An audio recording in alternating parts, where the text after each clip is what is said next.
Après les grands week-ends du 15 août, on en arrive à la fin de ce mois d'août à nouveau. La fête locale, c'est Vauvert, l'une des grosses fêtes locales fin août. Et entre autres, le trophée Camargue médical. Les images vont partir. Avec cette année à noter un très très bon Loïc Ozol sur ces courses-là. Et sur ce trophée-là, un vrai leader.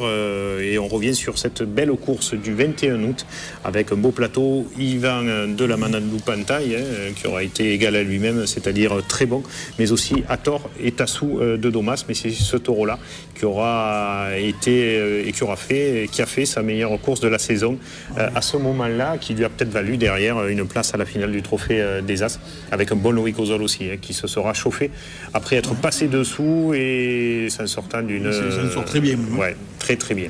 Oui, on a cru même qu'il avait reçu un coup de corne et puis il est revenu. Et je pense qu'il a assuré toute la course parce qu'ils étaient que 5 et la course était... C'est lui qui a fait la course et les taureaux, vraiment. C'est un des hommes importants de la saison. Ça, il faut le souligner, vraiment.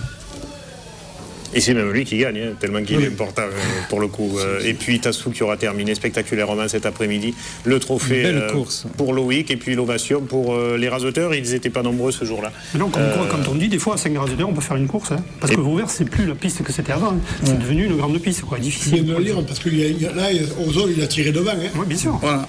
Moi, j'avais vu le vendredi. Et il avait tiré devant aussi. Bien sûr. Les arènes de Latte aussi en pleine fête locale, ils maintiennent des courses camarguaises là-bas, et tant mieux parce qu'elles sont souvent de qualité. Ce jour-là, c'est surtout Bastien Four, le vrai leader de cet après-midi, qui avait fait une très très belle performance.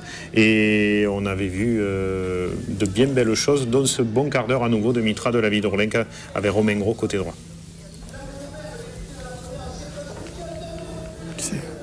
Personne n'y était à cette course. Et non, je ne crois pas. Il y a tellement de courses. C'est Géniès des Mourgues, la fête locale. Jean Kahn, qui était venu à pied, ça lui faisait pas loin de chez lui et qui avait ramené Pierre-Paul Castelli pour l'occasion dans les gradins. Beaucoup de monde, beaucoup d'afficheurs, mais on n'aura pas vu quand même de grandes choses sur la fête locale. Non, la course là, c'était pas très bon. La course, sauf ce taureau, je crois, qui a fait quand même. Où Aloigny a fait quelques rasés qui lui ont permis de faire la barrière et tout ça. Et ça l'a mis en confiance, le taureau. Et je trouve que sur la course, il a été bien. Après, on l'a revu à Lunel et un peu en dessous. Il commence bien ses courses et il faiblit sur la fin. Et deuxième course, c'était le 28 août dans ces arènes de Saint-Géniès. Là, c'est Ruy Blas qui sera mis en avant, mais aussi Césarion de Blatière et Espadon de Somano. Oui, mais je crois qu'il Oui, enfin, moi j'ai surtout retenu aussi la performance de Sabri Aloni ce jour-là, qui a permis à la course, à mon avis, de monter de plusieurs crans. Sur les taureaux difficiles, on a vu les rasés et des coups de crochet. Il a un coup de poignet extraordinaire. Ça nous a rappelé le grand Sabri Aloni. Oui, il y avait des taureaux Ruy Blas aussi, là, où il sortait un peu lymphatique. Et puis après, il s'y est mis, il a mieux fini la course. Et Césarion aussi, un peu mou et qui a fini aussi un peu plus fort à la barrière. Les taureaux, ils ont tous été un peu à masse et ils ont commencé doucement. Mais c'était des vieux taureaux aussi. Et là, c'était Espadon en image. Et à noter aussi une autre fête locale, Clarensac, et un quart d'heure d'un taureau qui a marqué la saison, Escamillo, qui a été très bon ce jour-là, une fois de plus. Il y était, non? Ouais. Escamillo a été excellent. Il a fait une très très bonne course. Ils ont créé même au début. C'est la Liaga quasiment, elle aura raseté. Et Jérémy l'a raseté, a arrêté vraiment à la perfection.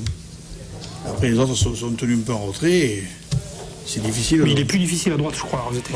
À droite, il est plus compliqué. En plus, à Clarensac, en venant vers le Touril, c'est très compliqué d'aller à cette tête. Alors on parlait tout à l'heure...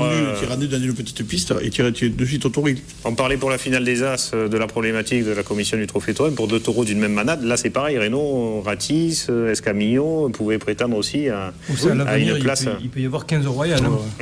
À l'avenir, je pense qu'il y a eu tellement de taureaux. Il y a eu beaucoup de bons taureaux cette année à l'avenir. Moi je trouve qu'on en a eu beaucoup. Ben écoutez, on va continuer à en regarder des bons taureaux. C'est la fin du mois d'août, les arènes de Fontvieille, le traditionnel crochet d'argent. Julia, vous aviez fait le déplacement de Mouriès, ça faisait pas très loin. Vous défiliez peut-être ce jour-là, non? Je crois. Oui. Il veut la noter, il veut s'en rappeler. Ce qui est sûr, c'est que j'étais à la course. En fait, vous ne suivez pas les taureaux, vous suivez les demoiselles d'honneur de la Reine d'Arles. Je suis Gastabol. Je suis Gastabol qui était encore là cette année et qui a cette course à Fontvieille qui a fait 7-8 minutes. Sauf que là, c'est Papouli en image. Papouli, oui, de Ribot.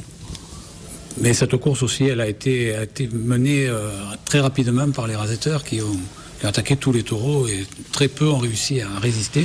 On a vu Mathis qui a fait une jolie course pour un taureau qui est en fin de carrière, mais qui a encore des belles choses. Et puis Gastaboy, comme souvent dans cette rétrospective 2011, mais on n'y peut rien. C'est peut-être l'un des rares taureaux qu'il a manqué à une finale, hein, Jackie. Oui, mais là, il avait fait encore que 7-8 minutes. Hein. Bon, il avait été élu meilleur barricadier parce qu'ils avaient donné 2 prix.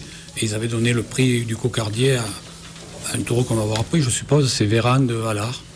Un taureau intéressant. Puis Amin Chekad qui a gagné cette compétition et qui a tiré la course. Vraiment, il avait envie de la gagner, comme souvent quand il est en tête dans le trophée. Et il a eu beaucoup de mérite parce qu'il a aussi fait briller. Et là, il est passé devant Mathieu, comme dans quelques compétitions où il était deuxième. Et hop, avec beaucoup de hargne, il est passé devant Mathieu.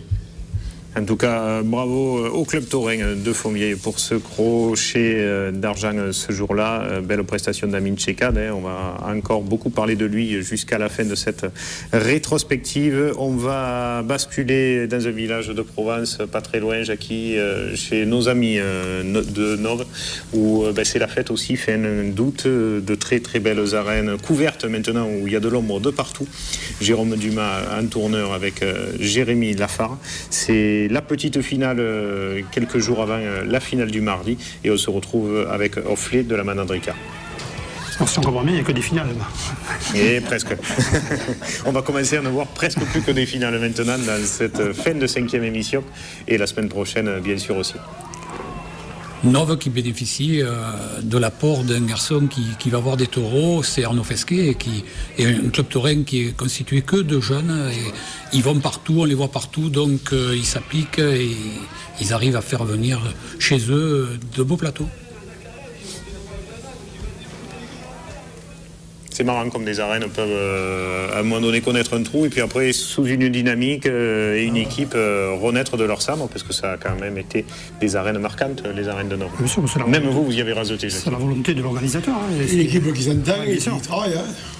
Allez, la finale de ces arènes avec un hommage rendu à Camarina qui n'est jamais sorti dans cette piste de Nord, sauf ce jour-là, pas raseté, mais qui aura foulé des arènes, le sable des arènes donc, de cette piste aux portes de Château-Renard. Oui, ce qui est surprenant d'ailleurs, que ce taureau jamais couru là-bas dans son pays. C'est sûr. Jamais. Même avec la Royale. Non, jamais. On n'a pas rendu hommage à Yves. Non. Yves Granier, non.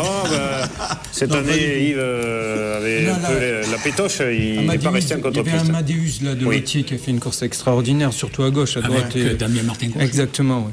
C'est un des espoirs de Lotier. Peut-être le plus sûr espoir de la manade. Ouais.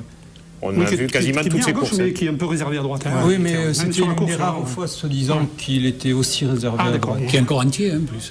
Et qui restera entier. Ça, c'est celui de Picaros. Oui, ça, c'est pas du taureau. Apollon de la manade bon, du spectaculaire du saut, des raseteurs qui ont du mal à s'accrocher. Oui, Apollon, il a beaucoup sauté. Ça n'avait rien à voir avec Chamboa l'an dernier lorsqu'il a attrapé Yves. Et Amadeus, logiquement, qui remporte cette finale, ce trophée. Et Damien Martin-Cochet, on en parlait déjà lors des éditions précédentes, qui gagne à nouveau dans cette piste de Nop. Et ce, assez logiquement. On en arrive maintenant au mois de septembre, Jackie. Le début, quelques courses pêle-mêle, des moments et temps forts qu'on a choisi de vous montrer en commençant par le trophée de l'avenir et les arènes du show. Ça va partir, voilà. C'est une petite course, mais qui est très très bien ressortie, en particulier grâce à un homme, Amin Chekad de côté droit, qui, comme Loïc Ozol a pu l'être à Vauvert, a été Amin ce jour-là au four et au moulin pour tirer devant et permettre à cette course d'être de qualité dans des arènes où on ne s'y attendait pas forcément. Bien sûr, et le taureau qui a surpris, en fait, il y avait Gaffé d'Aubanel, peut-être qu'Yves, lui, c'est un supporter de la manade et il en parlera. C'est un taureau qui est intéressant. Oui, il a fait un bon placement, d'embêtant bon. Et après, il y a eu Titien, c'est pas trop gênant. C'est un peu la révélation de la saison, ce taureau Titien de Blatière. Émile, vous y étiez ce jour-là pour suivre l'espoir des Blatières en Bessac. Si on accepte le taureau de Soma de ce jour-là, qui a été plus que réticent, mais on a vu une très très bonne course. Le club taurin Vovo avait fait les choses comme il faut. Puis c'est vrai qu'il y a eu 3 hommes exceptionnels, que ce soit Chekad, que ce soit Lafare ou le Petit Sanchez, on a vu une très bonne course. Les arènes de Villeneuve, c'était un samedi après-midi. La finale du trophée de la Vigne des Étangs. Là, le raseteur qui est attiré devant, comme toujours, dans des arènes qu'il connaît bien, c'est les siennes. C'est Jérémy Aliaga, bien sûr. Une finale où donc on aura vu Pantin de Plot, Perceval de Nicolin et Cocagne de Sommade le plus en vue. Et le meilleur taureau de la saison, Scipion de la Mana de Sommade. Et voilà pour tous les lauréats. Le lendemain à Saint-Laurent-des-Gauzins, je crois. Oui. Et oui, le lendemain, mais malheureusement la pluie. On pensait que la course allait être reportée, elle l'a été, mais après il a plu à nouveau. Voilà, c'était la combien, 20e édition 15e. Et c'est la première fois que la finale du Printemps Royal est annulée. C'est déjà arrivé. C'est déjà arrivé. On l'a reporté, mais elle avait eu lieu quand même. Elle avait eu lieu au mois de novembre. Il est d'Yvéon, il est de le Saint-Laurent premier aussi, ou le ouais. deux. Et j'ai toujours pas compris s'il est d'Aigues Vives, de Gala ou de Saint-Laurent-des-Gauzes. Je suis membre du Club Taurin de Bordeaux. D'accord. Voilà. Pas sa carte. Hein. Donc, J'ai 5 cartes Club Taurin. C'est vrai. C'est pas comme en politique, là, vous pouvez Non, pas non, avoir une non, carte non, de non, partout. On peut pas taper, Daniel. Allez, on va laisser Yves se reposer, nos téléspectateurs aussi, ne bougez surtout pas. On se retrouve juste après ça.